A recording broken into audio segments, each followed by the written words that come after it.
Hey everybody, it's Mark from Circle of the Dark Mother. This is the reading from the Embracing Lilith myth from my book, Embracing Lilith, part 23. Chapter 22. Seeing in the distance a fig tree and leaf, he went to find out if it had any fruit. When he reached it, he found nothing but leaves, because it was not the season for figs. Then he said to the tree, "May no one ever eat fruit from you again." And his disciples heard him say it. Mark 11:13 through 14. I didn't know the beginning of this part of the story until later when I saw it recorded in the Christian texts. But as you will see, I literally woke up to it as it transpired. Yeshua and his disciples were on their way back to Jerusalem from Bethany, having visited a family there consisting of a brother and two sisters. As they traveled, they stopped near Bethany at a garden containing the fig tree in which I slept. Something about the tree drew Yeshua's attention. I can only imagine he sensed my presence within it. It is written that he said, "May no one ever eat fruit from you again." But since I wasn't conscious, I don't know his exact words. Many believe he cursed the tree for having no fruit. But since figs did not ripen at the time of year, I don't think he meant to curse the tree at all.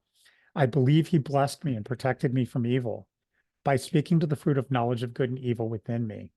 But I truly don't know.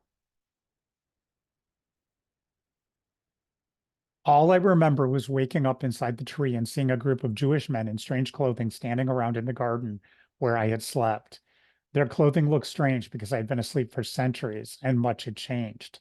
The men spoke Aramaic, a dialect somewhat different than I was used to, but with my abilities, I picked it up quickly, as I did all languages.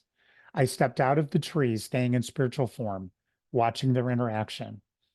To my surprise, I could have sworn the man they called Yeshua saw me.